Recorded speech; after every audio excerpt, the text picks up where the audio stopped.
بسم الله الرحمن الرحيم. الحمد لله رب العالمين، والصلاة والسلام على أشرف الأنبياء والمرسلين، نبينا محمد وعلى آله وصحبه أجمعين. أما بعد. Nous poursuivons notre lecture des 40 hadiths de l'imam An-Nawawi, rahmatullahi alayhi, rahmatan wasi'ah. Nous sommes arrivés, barakallahu fikum, au hadith numéro 17, نعم, le hadith السابع عشر. Donc le hadith nous disait, d'après Shaddad ibn Aws, radhiyallahu anhu, que le message d'Allah sallallahu alayhi wa sallam a dit: Inna Allah kataba al-ihsan ala kulli shay. Certes, Allah a prescrit l'excellence en toute chose. فإذا قتلتم فأحسنوا القتل. Ainsi, quand vous tuez, tamam, faites-le comme il se doit, comme il faut, de la meilleure des façons. وإذا ذبحتم فأحسنوا الذبح. Et quand vous immolez, vous sacrifiez, pareil également, sacrifiez de la meilleure des façons. وَلْيُحِدَّ أَحَدُكُمْ شَفْرَتَهُ وَلْيُرِحْ ذَبِيحَتَهُ. Affûtez bien votre lame, tamam, et traitez l'animal avec ménagement. Donc, nous, on avait vu ce hadith, on avait commencé à voir la première partie du hadith, tamam, et nous étions arrêtés, jazakumullahu khairan, au petit 2 du grand 2. Ce qu'on peut retenir du hadith et ses directives. Donc, on a vu au départ l'importance du hadith, on a vu ensuite donc l'obligation de l'excellence, et on a vu l'excellence dans la manière de tuer. C'est là où on en était justement. Ça fait à l'excellence dans la manière de tuer. Donc, qu'est-ce que nous disent les machaïrs? Ils nous disent donner la mort est autorisé lors du djihad légal ou lors de l'application de la loi du talion et des peines légales par la sharia, par Allah Azza wa Jalla subhanahu wa ta'ala. Par ailleurs, le messager d'Allah a interdit la mutilation, que ce soit avant ou après la mise à mort. Dans le Sahih de Bukhari, il est fait mention que le prophète sallallahu alayhi wa sallam a interdit la mutilation. De même, l'imam Ahmed dans son Musnad et Abu Daoud dans les Sunan rapportent que Imran ibn Hussein radra anhu a dit: le prophète sallallahu alayhi wa sallam nous a interdit la mutilation. Donc là, ici, on parle de quoi? Donc de la manière de tuer. Donc déjà, à la base, tuer, c'est interdit, il n'y a pas de doute là-dessus. Seulement, il y a des exceptions prévues par la loi, prévues par Allah Azza wa Jalla, dans lesquelles, oui, il est permis de tuer, mais pas de n'importe quelle manière. Il y a une façon de faire. Et là aussi encore également, barakallahu fikum, on le fait de la meilleure des façons. Et certaines choses ont été interdites, et en l'occurrence, la mutilation, par exemple. Vous voyez, la mutilation est interdite. L'interdiction de brûler par le feu. Il est établi dans le Sahih al-Bukhari que le message d'Allah sallallahu alayhi wa sallam avait autorisé dans un premier temps qu'on brûle par le feu, puis a tout de suite demandé de s'en abstenir. Selon Ibn Abbas, radhiyallahu anhuma, le prophète sallallahu alayhi wa sallam a dit: ne punissez pas avec le châtiment qui appartient à Allah. Ne punissez pas avec le châtiment qui appartient à Allah. Cela signifie que les enseignements du prophète sallallahu alayhi wa sallam ont précédé la décision d'interdiction par les États modernes des bombes incendiaires, décision qui n'a d'ailleurs pas été respectée par les grandes puissances et qui est restée lettre morte. L'islam a interdit de brûler, notamment les animaux et les insectes. En effet, Abdullah ibn Mas'ud radhiyallahu anhu a dit dans un hadith rapporté par Ahmed, Abu Daoud et An-Nasa'i: nous étions en voyage avec le messager d'Allah sallallahu alayhi wa sallam. Nous sommes passés près d'une colonie de fourmis qui avait été brûlée. Le prophète sallallahu alayhi wa sallam s'est mis en colère et il dit: il n'appartient pas à un humain de punir avec le châtiment qui appartient à Allah. Et na'am, ça, il y a plusieurs hadiths sur cela. La yu'adhab bin nar illa rabbun nar. Ne châtie par le feu uniquement le Seigneur du feu, rabbun nar. C'est-à-dire qui donc? Rabbus samawati wal ard, hein, le Seigneur des cieux et de la terre, Allah subhanahu wa ta'ala. C'est pourquoi la plupart des savants sont d'accord pour désapprouver le fait de brûler par le feu même les insectes et les animaux venimeux. Ibrahim al-Nakha'i a dit: brûler un scorpion, c'est lui infliger un châtiment. De son côté, Darda, radhiyallahu anha, a demandé de s'abstenir de brûler des puces. Enfin, l'imam Ahmed a dit: on ne grille pas un poisson vivant sur le feu. Il ajouta cependant que faire la même chose aux criquets est un moindre mal, car ils sont dépourvus de sang. Petit 3. L'interdiction de lier les bêtes pour les tuer ou s'en servir comme cible. Al-Bukhari et Muslim ont rapporté d'après Anas que le prophète sallallahu alayhi wa sallam a interdit de lier des bêtes pour les tuer. Et toujours selon Al-Bukhari et Muslim, Ibn Omar radhiyallahu anhuma, est passé devant des gens qui avaient fixé une poule et qui s'en servaient comme cible. Il dit, qui a fait cela? Le messager d'Allah, sallallahu alayhi wa sallam, a maudit celui qui le fait. Enfin, dans le Musnad de l'imam Ahmed, Abu Huraira radhiyallahu anhu, a rapporté que le messager d'Allah, sallallahu alayhi wa sallam, a interdit de tuer une bête domestique en lui tirant des flèches et de consommer ensuite sa chair. Il faut l'égorger avant de lui tirer des flèches. Donc tout ceci nous montre quoi donc, barakallahu fiikum? La torture de façon générale, utiliser les animaux comme des cibles, etc. Alors que ceux-ci sont vivants. Tout ceci sont interdits en islam. Tout ceci est prohibé et interdit, barakallahu fiikum. 4. L'excellence dans l'immolation des bêtes. C'est pour ça, barakallahu fiikum, quand on entend, jazakumullahu khairan, des personnes, on va pas citer, on va citer leur nom, c'est pas nécessaire, mais certaines personnes qui prétendent lutter pour le droit des animaux, pour le bien-être des animaux, etc., et ils osent prétendre que les musulmans font preuve de barbarie vis-à-vis de ces derniers, on voit pas complètement le décalage et l'ignorance de ces personnes-là vis-à-vis des enseignements de l'islam. Subhanallah al-Karim, Rabbal Arsh al-Azim. Et le fait de sacrifier et d'égorger une bête pour faire couler son sang, ce n'est pas du tout de la barbarie, c'est justement, barakallahu fiikum, justement, c'est tuer la bête avec ménagement et de la meilleure des façons. Subhanallah. 4. L'excellence dans l'immolation des bêtes. L'islam édicte des règles de politesse comme comment le musulman doit observer au moment d'égorger une bête. Toutes ces règles sont une représentation concrète et pratique de l'excellence et de la douceur. Ainsi, il est ordonné d'aiguiser la lame pour achever la bête rapidement. L'imam Ahmed et Ibn Majah ont rapporté qu'Ibn Umar radhiyallahu anhuma, a dit: le messager d'Allah sallallahu alayhi wa sallam, a ordonné de bien aiguiser la lame et de la dissimuler aux bêtes. Puis il dit: quand l'un de vous égorge une bête, qu'il l'achève. Regardez, subhanallah. Subhanallah, la bête, elle sait parfaitement. La bête, elle sait parfaitement quand elle va être sacrifiée. Elle le ressent. Le prophète sallallahu alayhi wa sallam dit: même quand on aiguise la lame, on la dissimule. Quand on sacrifie la bête, on la cache des autres. On ne le fait pas devant les autres. C'est de la barbarie de faire cela devant tout le monde, devant toutes les bêtes, etc. Donc on voit bien que dans l'enseignement de l'islam, même dans la façon de sacrifier nos bêtes, même si on doit les mettre à mort, mais il y a quand même un adab à respecter, toute une bienséance à observer, toute une étiquette. Parmi les règles de politesse qu'il faut également observer, il faut signaler la douceur envers la bête que l'on s'apprête à égorger. En effet, Ibn Majah a rapporté dans ses Sunan, d'après Abu Sa'id al-Khudri, radhiyallahu anhu, le messager d'Allah sallallahu alayhi wa sallam est passé auprès d'un homme qui tirait une brebis par l'oreille. Il lui dit: laisse donc son oreille et prends-la par la partie antérieure du cou. Par ailleurs, l'imam Ahmed a dit: elle, c'est-à-dire la bête à égorger, doit être menée à la mort avec douceur. Il faut lui dissimuler le couteau et ne le faire sortir qu'au moment de l'égorger, pour ne pas l'affoler, pour pas qu'elle soit nerveuse, etc. Relève aussi de l'excellence dans l'émolation des bêtes le fait de trancher les deux vaisseaux sanguins jugulaires. En effet, selon Ibn Abbas radhiyallahu anhuma et Abu Huraira radhiyallahu anhu, le prophète sallallahu alayhi wa sallam a interdit de faire l'incision de shaytan, à savoir égorger et couper la peau d'une bête sans trancher, sans trancher les deux vaisseaux sanguins jugulaires, rapporté par Abu Daoud dans ses Sunan. Et il est recommandé de ne pas égorger une bête en présence d'une autre, d'orienter la bête en direction de la Qibla, de prononcer le nom d'Allah, Bismillah, de la laisser refroidir après l'avoir égorgée. Au moment de l'acte, le musulman doit avoir en pensée qu'il entreprend là une bonne œuvre, dans le but de plaire à Allah Azza wa Jal, tout en reconnaissant que ce bienfait émane d'Allah, tabaraka wa ta'ala, car c'est lui qui a mis ces bêtes à la disposition des hommes et qui a comblé ces derniers de ce bienfait. L'excellence envers les bêtes se traduit aussi par le fait de ne pas les charger plus qu'elles ne peuvent supporter, et par le fait de n'en traire du lait que dans la mesure où l'on ne porte pas préjudice à leurs petits. Conclusion. Ainsi, ce hadith constitue une des bases importantes de l'islam parce que c'est une noble invitation de la part du messager d'Allah sallallahu alayhi wa sallam adressée aux musulmans à être bienfaisants et à faire preuve d'excellence dans tous les actes qu'ils entreprennent. Tamam. هذا هو. بارك الله فيكم.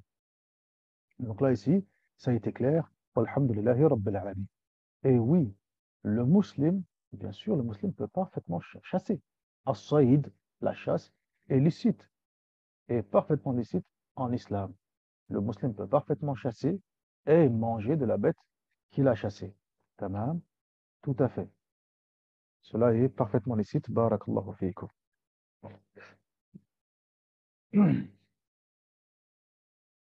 الحديث الثامن عشر le 18e hadith تقوى الله وحسن الخلق تقوى الله وحسن الخلق la crainte d'Allah Azza wa Jal et le bon comportement عن أبي ذر جندب ابن جنادة وأبي عبد الرحمن معاذ ابن جبل رضي الله عنهما عفوا وفيكم بارك الله عفوا par rapport à la chasse alors peut-être que la question n'était peut-être pas forcément de savoir si la chasse était licite, oui ou non. Mais peut-être que la question derrière, c'était surtout comment il fait le chasseur si la bête, elle est morte. C'est peut-être ça la question. Quand même, je viens d'y penser à l'instant. Parce que quand on chasse, on peut très bien piéger la bête et que celle-ci, elle est vivante. Mais je peux très bien la tuer quand je chasse. Ah, c'est possible, je suis en train de chasser, subhanallah. Tamam. Aïwa. Ça, c'est une exception à la règle. Ça, c'est une exception à la règle concernant la bête morte, el-mayta. On a vu qu'elle mayta, c'est haram. La bête morte, c'est interdit. Elle tombe d'une falaise ou autre, etc. Et l'akhri, c'est interdit. Le maïta, c'est interdit. Sauf si j'arrive et je viens et je l'égorge avant que celle-ci ne meure. Par contre, durant la chasse, exceptionnellement. Durant la chasse, ici, c'est toléré. Parce que lorsque je chasse, barakallahu fiikum, un accident il peut arriver, je peux la tuer sans faire exprès. Mon animal, mon chien que j'envoie pour chasser peut tuer la bête, car oui, عندنا في المذهب, on peut chasser avec le chien. الكلب السيد. C'est licite عندنا. Tamam. Barakallahu fiikum.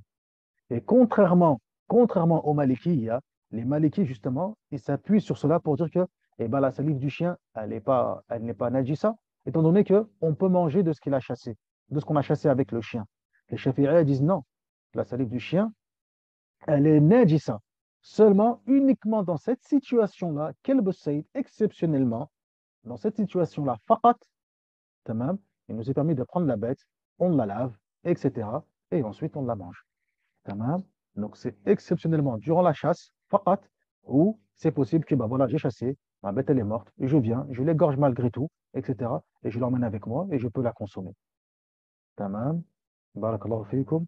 Alors, donc je pense que c'était peut-être ça la question. Wallahu a'lam. طيب.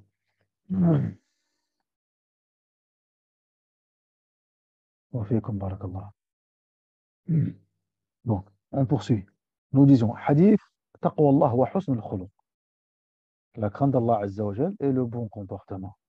Donc, selon Abu Dhar, Jundub ibn Junada et Abu Abdurrahman Mu'adh ibn Jabal, رضي الله عنهم, عن رسول الله صلى الله عليه وسلم قال اتق الله حيثما كنت واتبع السيئة الحسنة تمحها وخالق الناس بخلق حسن. Ça, c'est un hadith qui est عظيم جدا. Crains Allah où que tu sois et fasse la mauvaise action en la faisant suivre d'une bonne. Tamam.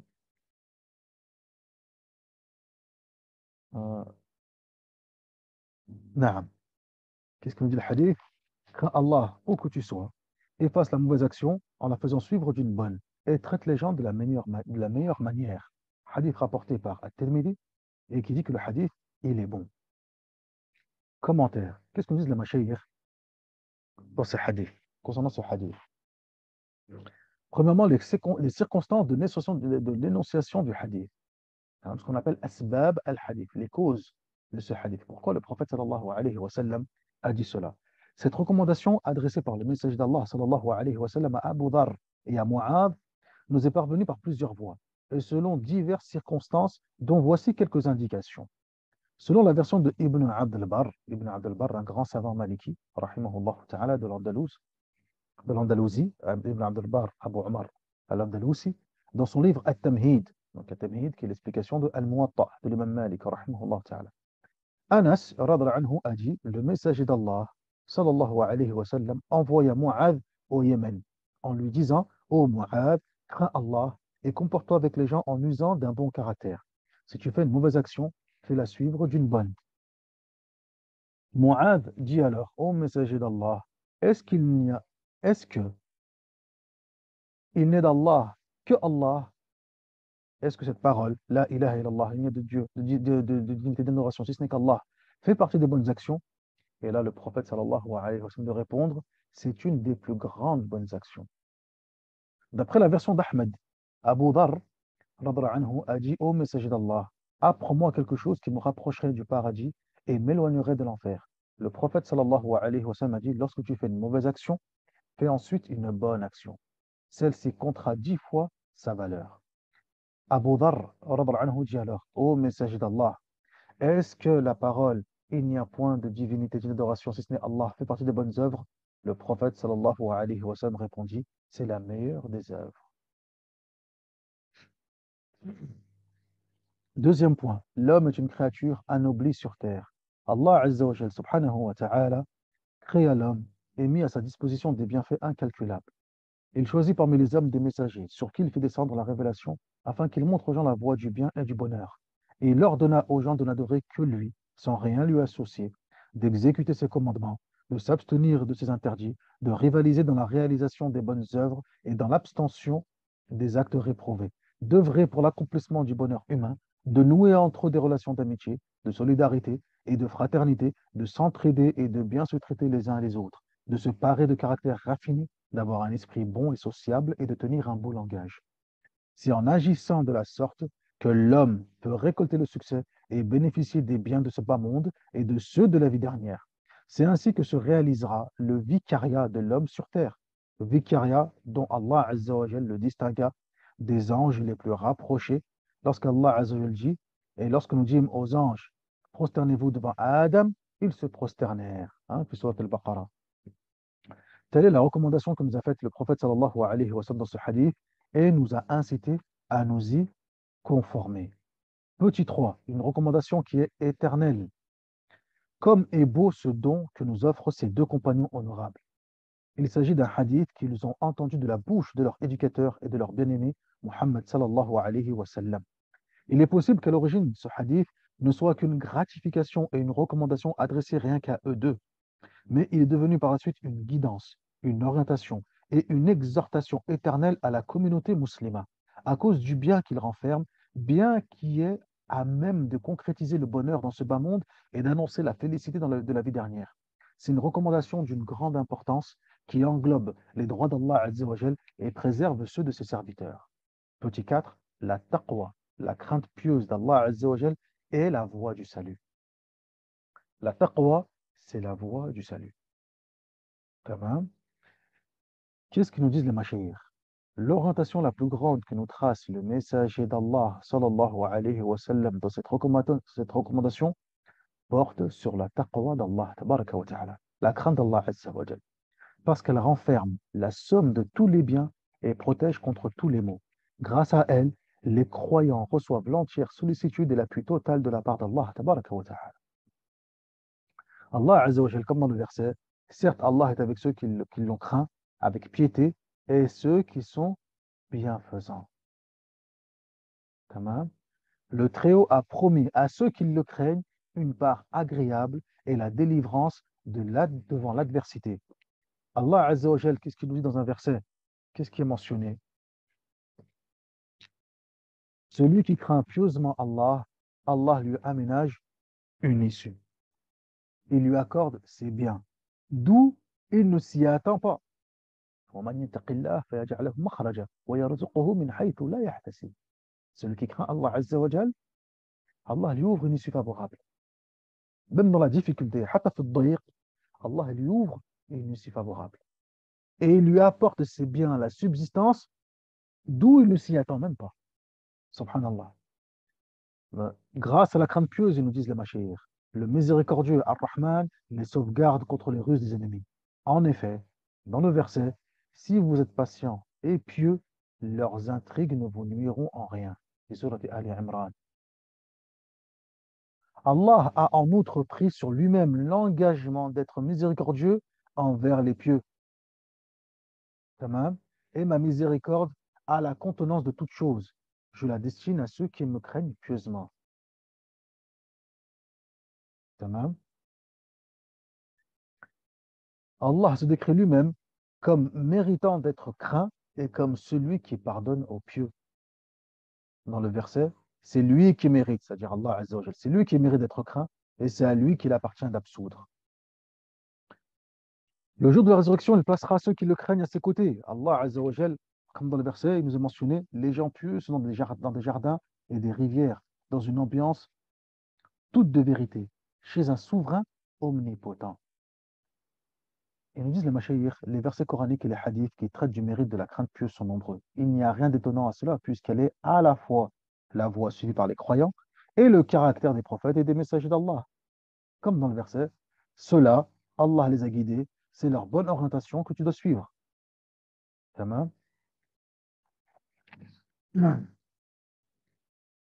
C'est la recommandation d'Allah à ses serviteurs, les premiers comme les derniers. Celui qui s'y conforme remportera le succès, mais celui qui s'en détourne périra et perdra. Comme dans le verset, nous avons déjà recommandé à ceux qui ont reçu le livre avant vous et à vous-même de craindre Allah. Et si vous mécroyez, Allah a certainement tout ce qui est dans les cieux et en terre. Et Allah est éternellement hors de besoin et digne de louange. Petit 5, la nature de la crainte pieuse. La piété, at-taqwa, est un mot global qui comprend tout ce que l'islam a apporté en termes de croyances, de pratiques culturelles, de relations sociales et de caractère. Comme dans le verset, l'obéissance à Allah et la bienfaisance ne consistent pas à s'orienter en direction de l'Est ou de l'Ouest. Tamam. Mais ce sont le fait de celui qui a cru à Allah, au jour dernier, aux anges, aux livres et aux prophètes, qui a donné de l'argent malgré son amour pour lui, aux proches, aux orphelins, aux miséreux, à l'étranger de passage, aux mendiants, et pour affranchir les esclaves ou racheter les prisonniers, qui a accompli correctement la prière et qui a donné la zakat. Ce sont le fait de ceux qui tiennent leurs engagements lorsqu'ils s'engagent et qui se montrent patients dans la maladie, le malheur et au plus fort du combat. Ce sont ceux-là qui ont été sincères et ceux-là sont des gens pieux. Fin du verset. Ainsi, la piété n'est pas un simple mot qu'on prononce à la légère ou une allégation qu'on énonce sans preuves évidentes. C'est beaucoup plus un acte concret qui se vérifie dans l'obéissance à Allah Azza wa Jalla et dans le renoncement à toute forme de rébellion contre lui. Les pieux devanciers l'ont expliqué en ces termes. La piété consiste à obéir à Allah sans jamais lui désobéir, à le mentionner sans jamais l'oublier, à le remercier sans se rebeller contre lui. Et elles se sont conformées à ce sens en privé comme en public, à chaque instant et dans toutes leurs affaires, et exécutant ainsi l'ordre d'Allah Azza wa Jal et répondant à son appel lorsqu'il dit, ô vous qui avez cru, craignez Allah à sa juste mesure et veillez bien à ne mourir que dans la foi islamique. Ya ayyuhalladhina amanu, ittaqullaha haqqa tuqatih. Dans combien de versets, avant d'attaquer le petit 6, on va, voir on va revenir sur ça, sur la nature, justement, le at-taqwa. Dans combien de versets Allah, tabaraka wa ta'ala, recommande aux croyants, dans leur généralité, l'ensemble des croyants, aussi bien les prophètes, messagers, etc., la crainte d'Allah Azza wa Jal. Ittaqullah. Ya ayyuhan nabi, ittaqillah. Ô prophète, crains Allah. Ittaqillah. Et toutes les recommandations qu'on voit, toutes les prescriptions divines, toutes les obligations et interdictions ne sont ici présentes que dans ce but. De quoi donc? Atteindre la taqwa. Atteindre at-taqwa. Wattaqouni ya ulul albab. Craignez-moi donc, ô vous qui êtes doués d'intelligence, ya ulul albab. Tamam? At-taqwa. At-taqwa, ils disent les ulama, là les mashayikh ne l'ont pas expliqué, mais on va en profiter pour l'expliquer. At-taqwa, ça vient de quel mot? Ça vient du mot en arabe al-wiqaya. Al-wiqaya. Al-wiqaya, c'est la protection, le fait de se protéger. Prendre quelque chose comme bouclier pour se protéger. At-taqwa. Tamam, ça vient de cela, de al-wiqaya. Et disent les ulama, at-taqwa, c'est quoi donc? C'est en fait faire en sorte de trouver, de quoi donc d'avoir une protection, une barrière, un barrage. Mais contre quoi? Contre le châtiment divin, contre la colère d'Allah Azza wa Jal. Contre quoi donc? La punition d'Allah, tabaraka wa ta'ala. Et il n'y a pas de refuge et de protection contre le châtiment d'Allah, tabaraka wa ta'ala, si ce n'est auprès de lui, subhanahu wa ta'ala. Si ce n'est auprès d'Allah, tabaraka wa ta'ala. Comme dit Allah dans le Coran, فَفِرُّوا إِلَى اللَّهِ Fuyez donc auprès d'Allah. Al-Mafar, c'est lorsque la personne prend la fuite, se sauve d'un danger, d'un mal. Al-Mafar, comme dans Surat Al-Qiyamah, hein, lorsqu'il y aura le jour de la résurrection, etc., avec toutes ces épreuves, etc. Ce jour-là, qu'est-ce qu'il dit à l'insan? Ayn al-Mafar. Où fuir? Où me cacher? Ayn al-Mafar. طيب هذا هو. Donc, al-Mafar, tamam, c'est le fait de quoi donc? De fuir le danger. Et Allah nous demande de fuir justement, fuir le danger, fuir le châtiment d'Allah Azza wa Jal, fuir Jahannam. Mais où? Fafirru ila Allah. Fuyez auprès d'Allah Azza wa Jal. Subhanallah. هذه هي التقوى. Aujourd'hui, نحن في صيام رمضان. Aujourd'hui, on jeûne. Mais pourquoi? لعلكم تتقون. Peut-être atteindriez-vous la piété, la crainte d'Allah Azza wa Jal, la crainte pieuse, la taqwa. Ya ayyuhan nas, ittaqu rabbakum. Oh, vous les hommes, craignez Allah. Ya alladhina amanu, ittaqullah. Oh, vous qui croyez, craignez Allah. C'est un discours qui est adressé aussi bien aux croyants, aux messagers, etc., mais également à l'ensemble de l'humanité dans son ensemble, dans son entièreté. L'humanité tout entière doit craindre Allah tabaraka wa ta'ala. Ya ayyuhalladhina amanu, في سورة آل عمران اتقوا الله حق تقاته ولا تموتن إلا وأنتم مسلمون. C'est le verset qu'on vient de lire là à l'instant, dans l'explication. Oh, vous qui croyez, craignez Allah à sa juste mesure. Ça a été traduit à sa juste mesure. Haqqa tuqati, comme il doit être craint. Haqqa tuqati. Wala tamutunna illa wa antum muslimun. Et ne mourrez qu'en pleine soumission. Wala tamutunna illa wa antum muslimun. Soumis à Allah Azza wa Jal. La crainte d'Allah Azza wa Jal, c'est la clé de tout. Même pour al-ilm, même pour la science, il faut la crainte d'Allah Azza wa Jal.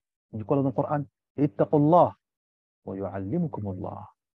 Et craignez Allah, et Allah vous enseignera. Et Allah vous enseignera. La crainte d'Allah, c'est la clé pour le risque, la subsistance. ومن يتق الله فيجعله مخرجا ويرزقه من حيث لا يحتسب. Et celui qui craint Allah, Allah lui ouvrira une voie favorable. Et il lui apportera son risque de là où il ne s'attend pas. Ceux qui craignent Allah Azza wa Jal sont les alliés d'Allah. تمام. ألا إن أولياء الله لا خوف عليهم ولا يحزنون الذين آمنوا وكانوا يتقون. Ceux qui craignent Allah Azza wa Jal, ce sont les alliés d'Allah, tabaraka wa ta'ala. Ala inna awliya Allah la khawfun alayhim wa la hum yahzanun. N'est-ce pas que les alliés d'Allah Azza wa Jal, ils n'auront aucune peur.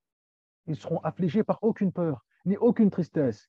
Qui sont-ils? Alladhina amanu, ceux qui ont eu la foi, wa kanu yattaqun, et qu'ils avaient quoi donc? At-taqwa. Tamam. هذا هو. قال طلق بن حبيب رحمه الله تعالى. طلق بن حبيب parmi les tabi'in, من السلف. Il a dit التقوى, حق التقوى, le sens de la taqwa. قال أن تطيع الله أو طاعة الله على نور من الله ترجو ثواب الله. ترجو ثواب الله. تمام. وأن تبتعد أو تجتنب معصية الله على نور من الله تخشى أو تخاف عقاب الله. Les ulama, ils ont dit que la taqwa, on lui a donné plein de définitions. Mais ils ont dit que la meilleure des définitions, c'était celle de Talq ibn Habib, rahimahullah ta'ala, qui a dit que la crainte d'Allah Azza wa Jal, c'est obéir à Allah en s'aidant d'une lumière qui vient d'Allah Azza wa Jal, tout en espérant la récompense d'Allah tabaraka wa ta'ala.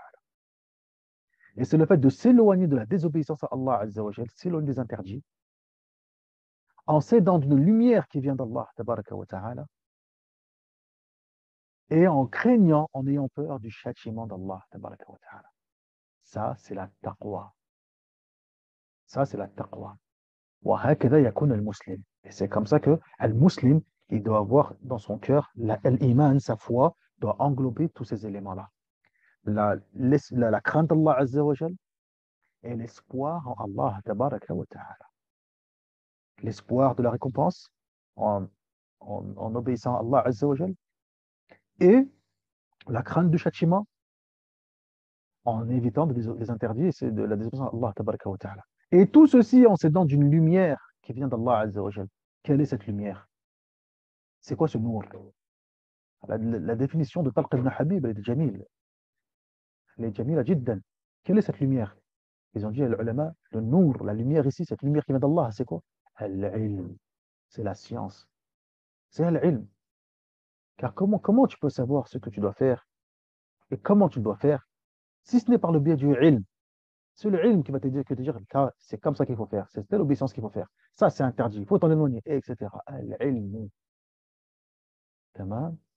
هذا هو. Al-ilm, c'est une lumière. Al-ilm, nour. Al-ilm, nour. Comme il a dit l'imam Shafi'i, rahimahullah ta'ala, dans ses vers de poésie qu'il a écrit dans son livre, dans ses diwan, lorsqu'il s'est plaint à son professeur, Al-Waki' ibn Jarrah, rahimahullah ta'ala. Il dit l'imam Shafi'i, شكوت إلى وكيع سوء حفظي فأرشدني إلى ترك المعاصي فقال إلى العلم نور ونور الله لا يؤتى لقلب عاصي.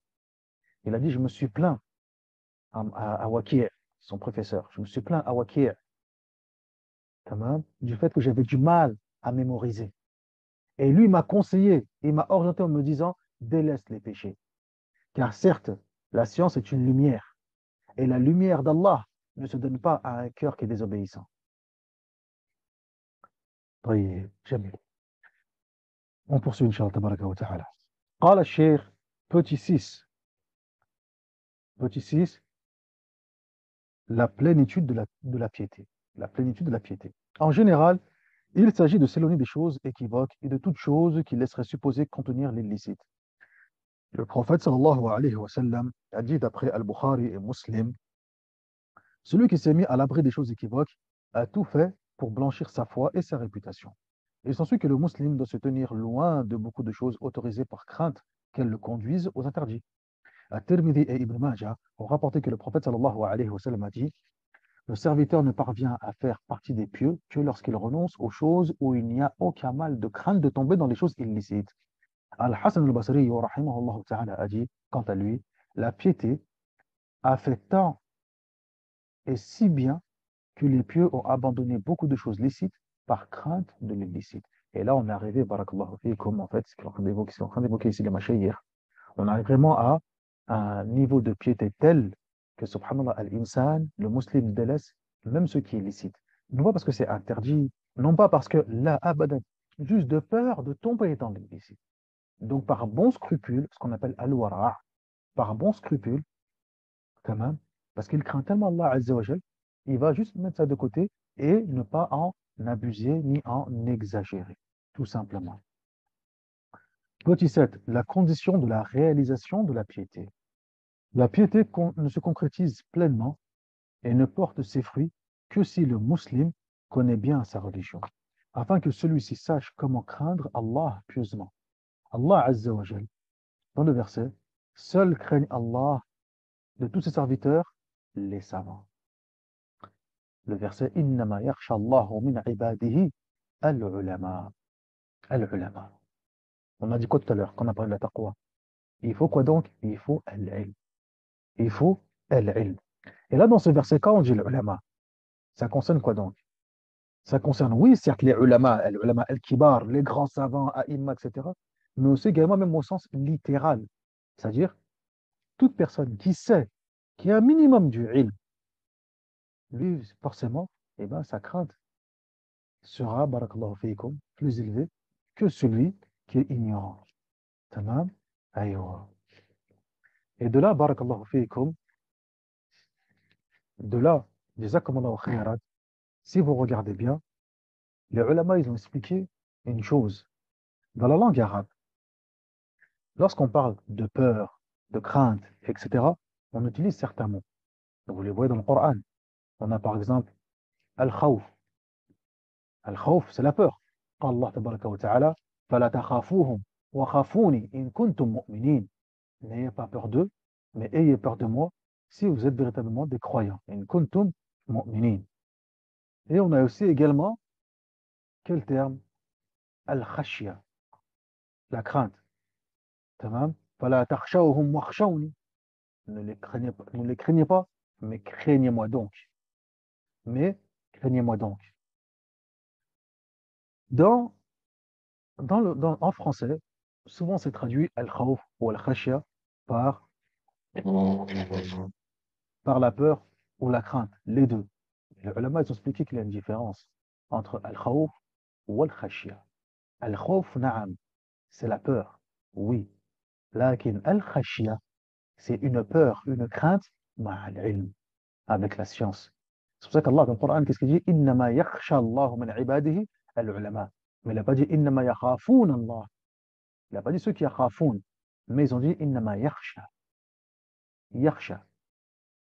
Tamam. Donc, al-khashya, khashyatullah tabaraka wa ta'ala, c'est le fait de le craindre, d'avoir peur de lui, mais avec ilm, avec science.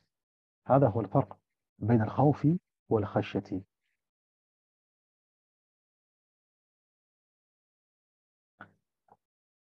Donc, nous poursuivons.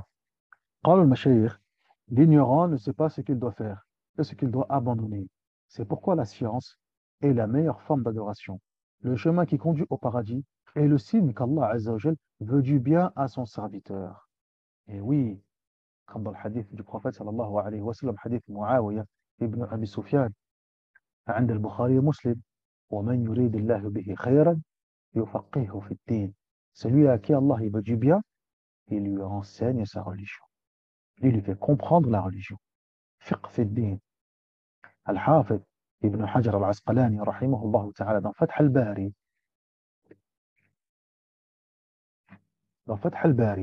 dans l'explication de ce hadith, qu'est-ce qu'il dit?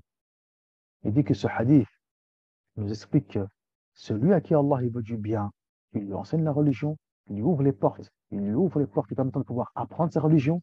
Donc ça prouve que Allah veut du bien à ce dernier, mais aussi également celui qui n'apprend pas, celui dont les portes sont fermées, prouve que cette personne-là, Allah ne lui veut pas du bien. Wallahu al-musta'an wa la hawla wa la quwwata illa billah. Le prophète sallallahu alayhi wa sallam a dit dans un hadith rapporté par At-Tirmidhi, la supériorité du savant par rapport au dévot est comme ma supériorité par rapport au moindre d'entre vous. Il a également dit dans un hadith rapporté par Muslim, celui qui prend une route à la recherche d'une science, Allah lui facilite une voie vers le paradis. Il a encore dit dans un hadith unanimement reconnu authentique, quand Allah veut du bien à quelqu'un, il lui rend versé dans les sciences de la religion.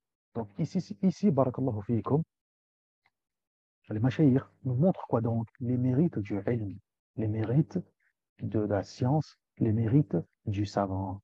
Le prophète sallallahu alayhi wa sallam dans un hadith qui dit Fadl al-alim ala al-abid qu'un fadli ala adnakum. Les mérites du savant sur le simple dévot, sur le simple adorateur, il est comparable à mon mérite sur vous. Ça montre à quel point il est élevé en degré. عند الله تبارك وتعالى, auprès d'Allah Azza wa Jal, subhanahu wa ta'ala. Dans un autre hadith, le prophète sallallahu alayhi wa sallam, il dit quoi? Il dit كالقمر ليلة البدر على سائر الكواكب. Il dit il est comparable à la lune, les nuits de pleine lune sur l'ensemble des étoiles et des constellations. C'est-à-dire que la lune, la pleine lune, quand on regarde le ciel, hein, elle est immense, elle est lumineuse par rapport à l'ensemble des étoiles. Il dit ça, c'est le mérite du savant envers l'ensemble des dévots. Subhanallah, rabbal arsh al-azim. Tamam. Aïwa. Allah dans le Coran, qu'est-ce qu'il dit?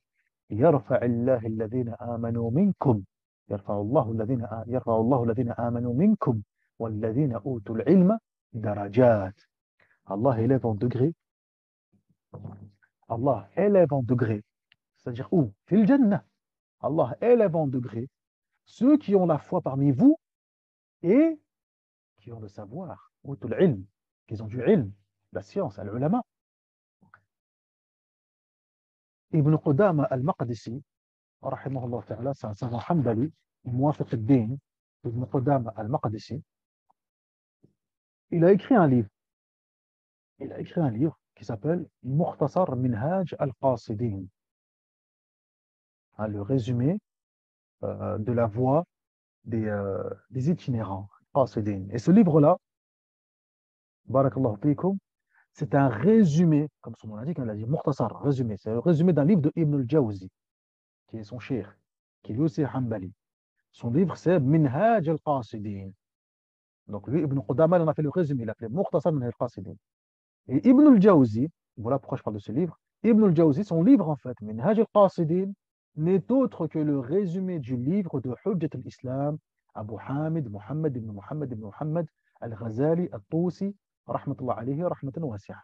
Le livre de l'imam al-Ghazali, Ihya ulum al-Din. L'imam al-Ghazali, من كبار فقهاء الشافعية, معروف, l'élève de l'imam al-Juwayni, rahimahullah ta'ala, décédé en 505 de l'Égypte, rahmatullahi alayhi, rahmatan wasi'a.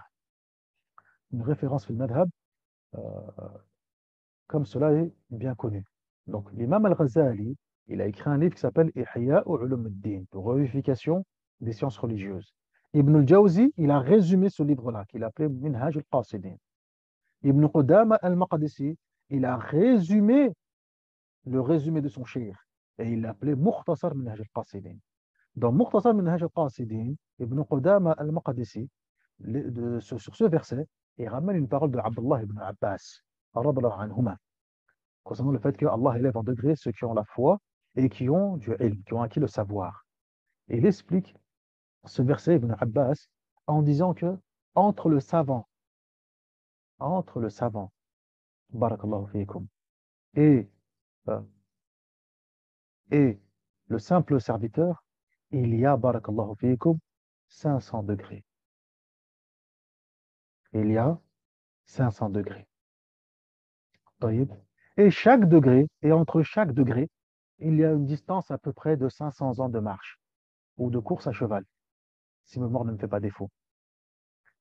Tout ça pour montrer, barakallahu fiikum, jazakumullahu khairan, hein, le haut rang, et les hauts degrés, les hautes places qu'a le savant par rapport à quoi donc aux simples serviteurs et adorateurs. Pour montrer quoi donc les mérites de la science et l'importance de celle-ci.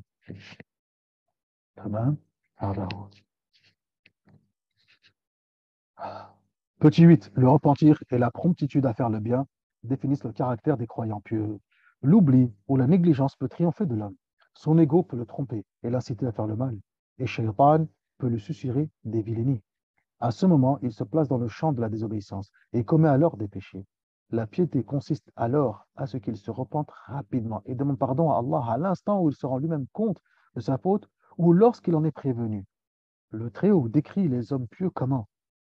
En disant, ceux qui, lorsqu'ils ont fait une action immorale ou commis une injustice envers eux-mêmes, se rappellent Allah, dhakarullah, et demandent l'absolution de leurs péchés, et ne persistent pas dans ce qu'ils ont fait en connaissance de cause. Dans un autre verset, ceux qui ont craint pieusement Allah, lorsqu'une suggestion du diable les touche, se rappellent Allah aussitôt, et les voilà de nouveau clairvoyants.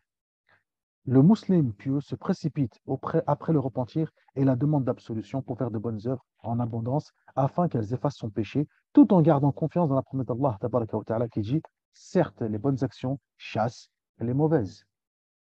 En répondant à la recommandation du messager d'Allah sallallahu alayhi wa sallam qui dit efface la mauvaise action en la faisant suivre d'une bonne. Subhanallah. Le pieux, barakallahu fiikum, le pieux, être pieux, ça ne veut pas dire forcément être exempt de tout péché. Elle est là la leçon. Être pieux, ça ne veut pas dire être parfait, être dans la perfection morale absolue. C'est pas ça.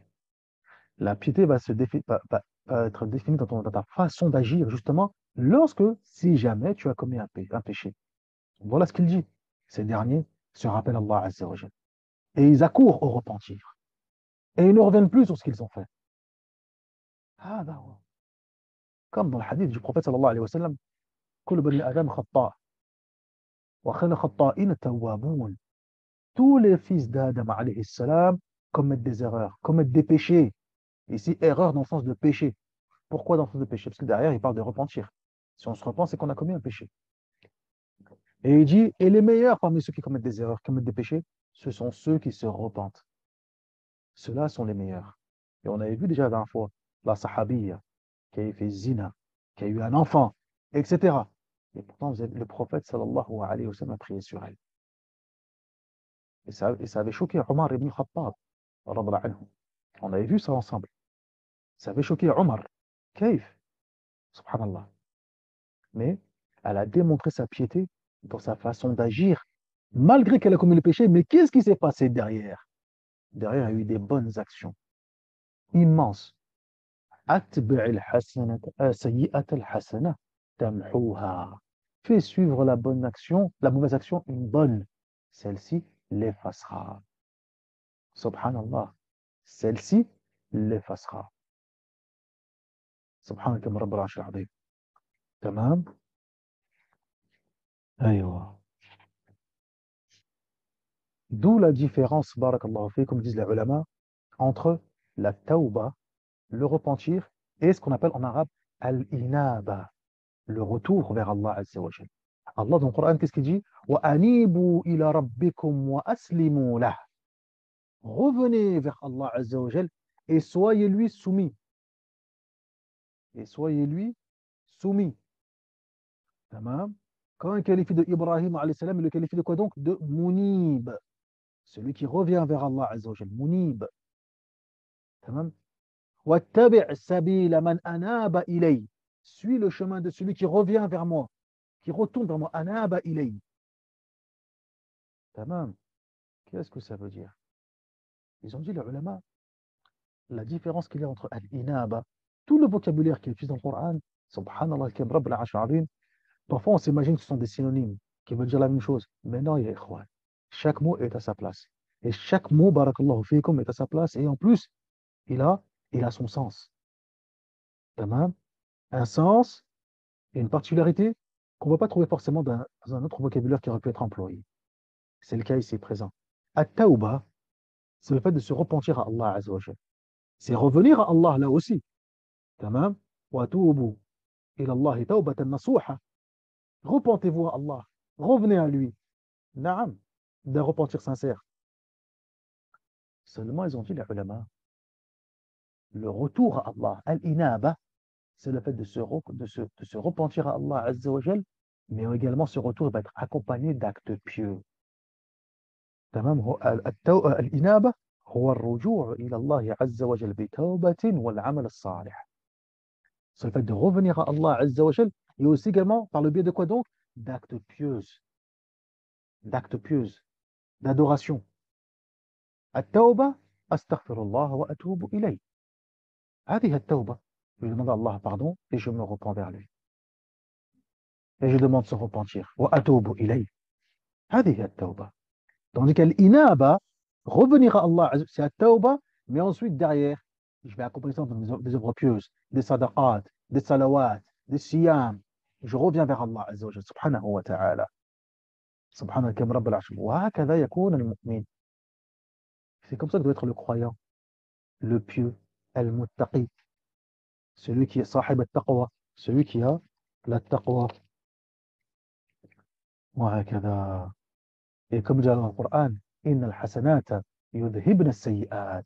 Et certes, les bonnes actions efface les mauvaises, chasse les mauvaises, annule les mauvaises, et la akhiri.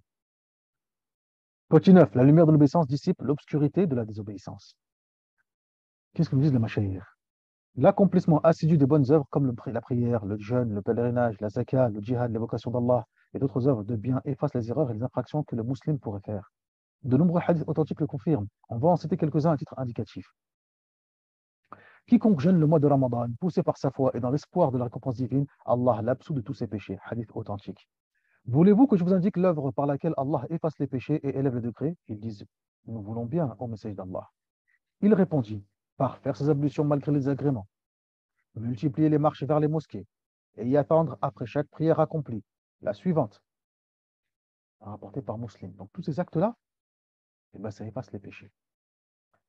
Autre hadith, celui qui fait le pèlerinage sans commettre ni immoralité, ni dévergondage, retourne chez lui aussi pur que le jour où sa mère l'a mis au monde. Al-Bukhari et Muslim. À cela s'ajoutent des versets clairs du Coran relatifs à la réparation des fautes par des actes d'obéissance. Certains d'entre eux ont déjà été signalés, d'autres le seront ci-dessous. Petit 10. Le repentir est la condition de l'absolution des grands péchés. Les musulmans sont unanimes sur le fait que les bonnes actions effacent les petits péchés. Ça, il n'y a pas de souci là-dessus. Il y a ça, c'est clair. quand même, comme ils ont dit les mashayikh, il y a unanimité sur cela. Cependant, quant au grand péché, ceux dont Allah Azza wa Jalla a promis de châtier sévèrement leurs auteurs, comme l'ingratitude vis-à-vis du père et de la mère, le meurtre, la consommation de l'usure et des boissons alcoolisées, etc., ils exigent le repentir. Et na'am, comme l'a mentionné l'imam al-Dhahabi rahimahullah ta'ala dans son livre Les grands péchés kitab al-Kaba'ir. Comme dans le verset, je suis parfaitement absoluteur pour celui qui est revenu à moi, qui a cru, a agi dans le bien, puis a suivi la bonne voie. L'absolution d'Allah Azza wa Jal est accordée lorsque la faute commise ne lèse pas autrui. Car lorsqu'on porte atteinte aux droits des hommes par le vol de leurs biens ou le meurtre, il est obligatoire de leur restituer leurs droits ou leur demander pardon et qu'ils y consentent. Lorsque ces conditions sont remplies, on peut espérer d'Allah Azza wa Jal qu'il accepte le repentir et efface les fautes, et même qu'il les change en bonnes œuvres. Comme dans le verset, sauf celui qui sera revenu à Allah et aura fait une bonne œuvre, ceux-là, Allah Azza wa Jal transformera leurs mauvaises actions en bonnes. Donc, si la personne incriminée ne restitue pas les droits à leur propriétaire ou que ceux-ci ne l'en dégagent pas, la compensation aura lieu le jour de la résurrection. Al-Bukhari a rapporté ce hadith transmis par Abu Sa'id al-Khudri. Une fois les croyants délivrés du feu, ils sont arrêtés sur un pont situé entre le paradis et l'enfer. Chacun alors répare les injustices qu'il a causées aux autres sur terre, en cédant une partie de sa part au paradis. Soit en cédant une partie de sa part au paradis, soit par autre chose. Tamam, soit en prenant des péchés d'autrui, des autres, soit en lui donnant de ses hasanat. En raison de la mansuétude d'Allah, tabaraka wa ta'ala, celui qui n'est pas chargé de petites fautes, ses bonnes œuvres influeront sur les grands péchés et allégeront leur gravité de la même façon qu'elles effacent les petits péchés. Et s'il n'a commis ni grand ni petit péché, Allah décuplera son salaire et sa rétribution. Tayyib. Là, il y a quand même un point qu'il faut éclaircir parce que bon, ici les machir, qu'est-ce qu'ils ont dit? Ils nous dit, Cheikh Mustafa Dib al-Bourra, hafidhahullah ta'ala, que lorsqu'on porte atteinte aux droits des hommes par le vol de leurs biens ou le meurtre, il est obligatoire de leur restituer leurs droits ou leur demander pardon et qu'ils y consentent. Dit comme ça, eh bien, ça peut faire peur. Parce que, admettons, une personne a fait du mal à quelqu'un, ou même il l'a tué cette dernière. Vous voyez, comment aujourd'hui? Aujourd'hui, c'est repenti, il a fait tauba, il revient à Allah Azza wa Jalla, il multiplie les bonnes actions, c'est une autre personne. Comment aujourd'hui peut-il demander pardon à cette dernière? Elle est décédée. Ça, c'est une chose. Deuxième chose, il a volé, il a fait ceci, il a fait cela, etc., etc., etc. Vous voyez? Mais aujourd'hui, là, ces personnes-là, il n'est plus en contact avec ces dernières. Il ne les voit pas, il ne les a rien. Vous voyez? Comment peut-il leur demander pardon? Autre cas de figure, il a volé, il a fait du mal, etc. Il demande pardon, mais la personne lui dit non, je ne te pardonne pas. Alors qu'il lui a restitué son bien, il lui a rendu ses biens, il lui a demandé pardon, il a fait tauba, etc. Et la personne lui dit non, je ne te pardonne pas. Rendez-vous Yawm al-Qiyamah. La parole du shir, lorsqu'il dit et qu'ils y consentent. Et il faut qu'ils soient d'accord. Ah, ça fait peur, subhanallah. Tamam. Ils ont dit, les ulama, barakallahu fiikum, que ceci n'est pas une obligation. La demande de pardon et le consentement, ce n'est pas une obligation. C'est ce qu'il y a de mieux, c'est bien, mais ce n'est pas une obligation. Ce qui est une obligation, c'est la restitution des droits et des biens. Et même les ulama, qu'est-ce qu'ils ont dit? Ils ont dit que, admettons, un tel, X, a volé de l'argent ou un bien à Z.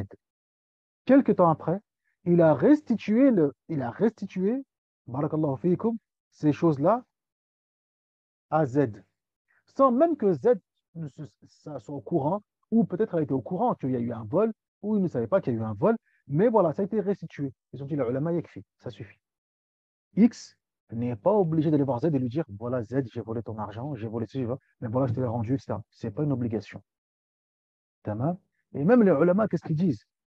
Les ulama, ils vont plus loin. Ils disent que si jamais Hassan, si jamais Hassan, euh, en allant voir Hussein et en lui disant, bah voilà, Hussein, tu te rappelles, quelqu'un t'avait volé telle ou telle somme. Oui, voilà, bah, c'était moi, tiens, je te l'ai restitué. S'il sait que cela peut causer même un plus grand mal C'est-à-dire qu'il peut y avoir une fitna entre Hassan et Hussein. Il ne s'adresse plus la parole. Ceci, cela, peu importe. Dans ce cas-là, ne lui dis rien. Rends ce que tu as à lui rendre. Tout simplement, tu lui as rendu et tu passes à autre chose. Parce que là, en parlant, en évoquant, il y a un plus grand mal. De deux, Allah Azza wa Jalla a caché le péché que tu as pu faire. Ça ne sert à rien de le divulguer, de le dévoiler. طيب هذا هو. Mais dans la mesure où si la personne sait que c'est toi, tamam, dans ce cas-là, oui, là tu vas, tu restitues et tu demandes pardon. Tu demandes pardon. Si la personne, malgré tout, persiste, etc., te dit non, je ne te pardonne pas, rendez-vous Yawm al-Qiyamah, je veux mon haqq, etc., ne t'en fais pas pour ça. Bien sûr qu'il aura son haqq. Bien sûr. Mais ton Seigneur, qu'est-ce qu'il a dit? وَمَا رَبُّكَ بِظَلَّامٍ لِلْعَبِيدِ. Certes, ton Seigneur n'est point injuste envers ses serviteurs. Si tu as fait taouba, si tu t'es repenti, etc., tu lui as demandé pardon, tu as été sincère, tamam. Allah il dit quoi dans le Coran? تمام قل لعبادي الذين أسرفوا على أنفسهم ألا تقنطوا من رحمة الله إن الله يغفر الذنوب جميعا. Dis à mes serviteurs qui ont commis de l'injustice envers eux-mêmes, ne désespérez pas de la miséricorde d'Allah Azza wa Jal. Certes, Allah pardonne tous les péchés.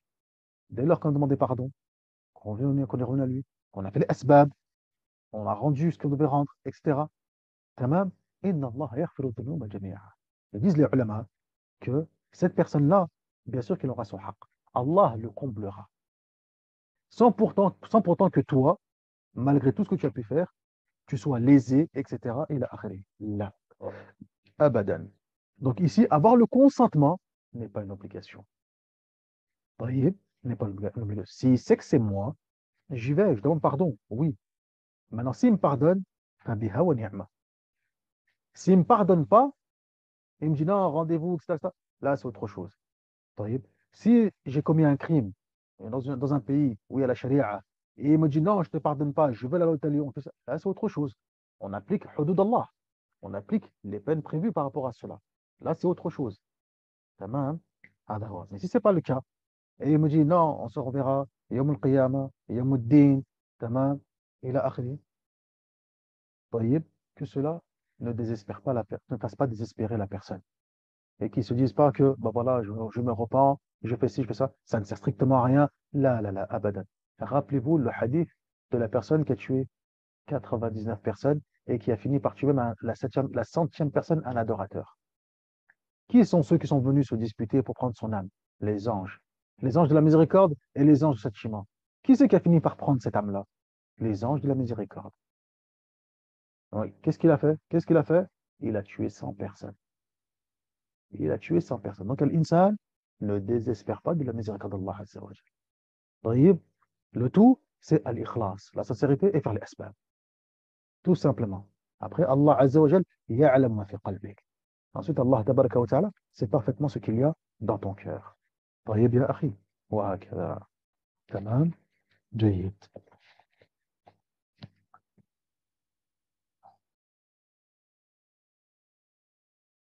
Et dans le cas où, ça aussi c'est important, dans le cas où j'ai pris quelque chose, j'ai volé 500 euros, 800 euros, peu importe, ou un bien ou autre, etc.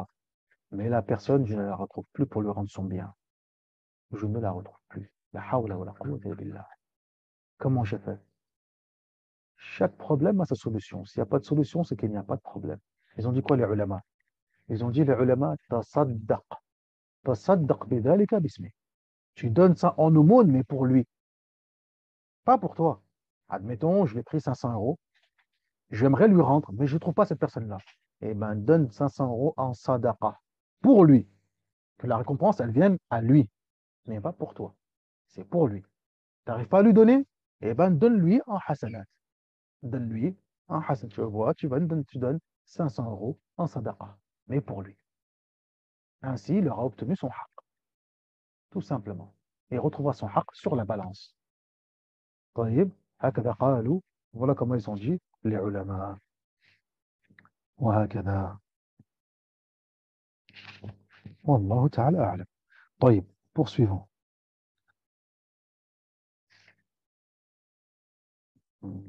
Petit 11. La morale est le fondement de la morale est le fondement de l'édification de la civilisation humaine. Donc la morale, c'est le fondement de l'édification de la civilisation humaine. Dans sa recommandation, le message d'Allah sallallahu alayhi wa sallam attire l'attention sur une chose qui garantit à la vie de l'homme perfectionnement et amélioration, et à la société la rectitude de son ordre. C'est le fait d'user d'un bon comportement envers les gens, d'observer à leur égard le même comportement que l'on aime les voir observer envers soi, et ce jusqu'à ce que le musulman devienne un être sociable qui aime les gens, les honore, fait preuve de bienfaisance envers eux et vice-versa. C'est à ce moment-là que chaque individu dans la société se précipite à accomplir son devoir avec satisfaction et sérénité, et que, par la suite, les choses se redressent, que les valeurs règnent et que la civilisation voit le jour. Vu la haute valeur que revêt la morale dans la vie des nations, l'islam lui a consacré une place privilégiée et lui a accordé un grand intérêt. Ce qui le prouve, c'est l'abondance des versets et des hadiths qui exhortent les musulmans à observer les nobles caractères et qui montrent le mérite de celui qui s'y conforme et de celui qui s'en orne. Ainsi, dans le verset, exige ce qui est aisément supportable, ordonne le bien communément reconnu comme tel et détourne-toi de ce qui s'obstine à ignorer Allah. Dans un autre verset, repousse de la plus belle manière, et voilà que celui à l'égard de qui tu avais une animosité devient tel un ami chaleureux. Le message d'Allah sallallahu alayhi wa sallam a dit quant à lui, voulez-vous que je vous dise qui sont ceux que Allah aime le plus et qui seront assis le plus près de moi le jour de la résurrection? Et répondirent oui. Il dit alors, ce sont ceux qui ont la meilleure moralité. Husn al-khuluq. Al-khuluq, al-khuluq, al-khuluq. Le bon comportement. Le meilleur comportement, la haute moralité. Subhanallah. Hadith rapporté par Ibn Hibban dans son Sahih. Il a dit aussi dans un hadith rapporté par Ahmed et Abu Daoud, les meilleurs d'entre vous sont ceux qui jouissent de la meilleure moralité et qui sont les plus affables. Il a également dit, les croyants qui ont la foi la plus accomplie sont ceux d'entre vous qui jouissent de la meilleure moralité. Et il existe bien sûr d'autres versets et hadiths que nous avons déjà vus précédemment. Nous en verrons d'autres à travers les explications du hadith.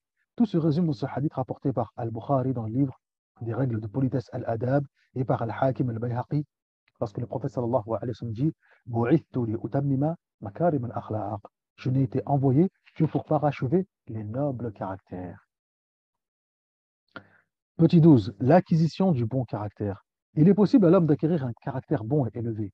En effet, selon une variante du hadith d'après Mu'adh, anhu, rapporté par Al-Hakim et d'autres, avec des termes différents, le message d'Allah sallallahu alayhi wa sallam a dit en s'adressant à Mu'adh, anhu, perfectionne ton comportement avec les gens. Dans une autre variante du hadith, il dit encore, et perfectionne ton comportement autant que tu peux. Ceci se réalise à l'aide d'un certain nombre de choses. La plus élevée de ces choses est de suivre le modèle de bon comportement qu'incarne le message d'Allah, sallallahu alayhi wa sallam. C'est d'ailleurs pourquoi Allah azza wa jalla nous dit clairement, certes, vous avez dans le message d'Allah un bon modèle. Tamam. وَلَقَدْ كَانَتْ لَكُمْ فِي رَسُولِ اللَّهِ أُسْوَةٌ حَسَنَةٌ. Jamil. Et pour se rendre compte du niveau de moralité très élevé dont jouissait le message d'Allah, sallallahu alayhi wa sallam, il suffit de voir comment Allah l'a décrit dans le Coran. Innaka la'ala khuluqin 'azim. Tu jouis vraiment d'une très grande moralité. Parmi les moyens qui permettent d'acquérir les bons caractères, il y a la fréquentation des hommes pieux, des savants et de ceux qui ont de nobles caractères. Il y a aussi la nécessité d'éviter les hommes mauvais aux actes bas et vils. On se rappelle le hadith qu'on a dit tout à l'heure, de celui qui a tué 99 personnes, hadith Abu Sa'id al-Khudri. Tamam, radiyallahu anhu.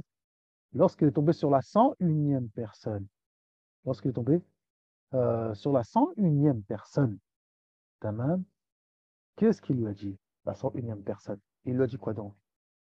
Il lui a dit, bien sûr que tu peux te repentir. Lorsqu'il a dit, voilà, j'ai tué 100 personnes, etc. Est-ce que il y a toujours pour moi un repentir? Il lui a dit, mais bien sûr qu'il y a toujours un repentir. وَمَا يَحُولُ بَيْنَكَ وَبَيْنَ التَّوْبَةِ. Et qu'est-ce qui va faire barrage entre toi et la tauba? Tamam. Mais qu'est-ce qu'il lui a dit? Il lui a dit, par contre, sors de ta ville. Sors de ta ville. Tamam. فإن فيها رجال السوء وانطلق إلى مدينة كذا وكذا فإن بها رجال صالحون يعبدون الله فاعبد الله معهم. Il dit quoi dans le hadith? Il dit sors de ta ville, car certes dans ta ville il y a des gens qui sont mauvais. Les gens sont mauvais. Va dans telle ville, il y a des gens qui sont vertueux, des gens pieux, qui adorent Allah. Va adorer Allah avec eux. Et comme vous savez le hadith, bah, il est mort en chemin. Horrible. Donc, on voit quoi donc l'importance de la fréquentation. La nécessité d'avoir, barakallahu fiikum, des personnes qui sont bons. La personne qui a un bon comportement, la personne qui est bonne, etc. Forcément, elle me tirera vers le haut. Forcément, je vais m'imprégner de ce bon comportement et de ce bon caractère. Et vice-versa, si la personne elle est mauvaise, etc. D'où l'image qu'a donnée le prophète sallallahu alayhi wa sallam entre, celui qui a entre la bonne fréquentation et la mauvaise fréquentation, en disant que la bonne fréquentation, c'est comme le parfumier. Soit il te donne du parfum, soit tu prends de sa bonne odeur. Et la mauvaise fréquentation, c'est comme quoi donc? Comme le forgeron. Soit tu prends de sa mauvaise odeur, soit il te brûle tes vêtements. Wahakada. Résigne-toi à la compagnie de ceux qui évoquent leur Seigneur au début du jour et à sa fin, désirant sa face. Ne laisse pas tes yeux se détourner d'eux, voulant le luxe de ce bas monde. Et n'obéis à celui dont nous avons rendu le cœur trop distrait pour nous évoquer, celui qui a suivi ses passions et dont toute l'œuvre n'a été que manquement aux prescriptions d'Allah. Taïb. Donc là, ici, dans ce verset, on voit bien que Allah recommande à son prophète sallallahu alayhi wa sallam de quoi donc? De rester en compagnie de ceux qui invoquent Allah azza wa jal jour et nuit. Comme dans le verset précédent de Kahf. واصبر نفسك مع الذين يدعون ربهم في الغداة والعشي يريدون وجهه إلى آخر الآية. تمام. Et fais preuve de patience. Résigne-toi à rester avec ceux qui invoquent leur Seigneur matin et soir. Cherche en par cela sa face. Ne détourne pas tes yeux de ces derniers, etc. تمام. وهكذا.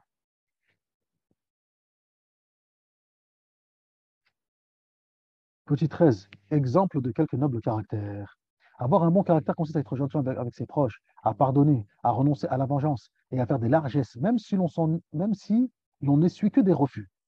Lorsqu'on demande à son tour à bénéficier des largesses d'autrui. Al-Hakim et d'autres ont rapporté, d'après Uqba ibn Amir al-Juhani, anhu, le messager d'Allah sallallahu alayhi wa sallam a dit, il dit que le prophète sallallahu alayhi wa sallam m'a dit, donc le prophète sallallahu alayhi wa sallam a dit cela à Uqba. Veux-tu que je te dise quels sont les meilleurs des caractères des gens de ce bas monde et de l'au-delà? Il répondit, respecter les liens de parenté, même envers ceux qui ne le font pas avec toi. Donner à celui qui t'a privé. Pardonner à celui qui a été injuste envers toi. Allahu Akbar. Et dans une version citée par Ahmed, il est dit, et pardonner à celui qui t'insulte. Il y a également d'autres qualités qui font partie intégrante du bon caractère. Il s'agit de l'épanouissement du visage, la mansuétude, l'humilité, le témoignage d'affection aux gens.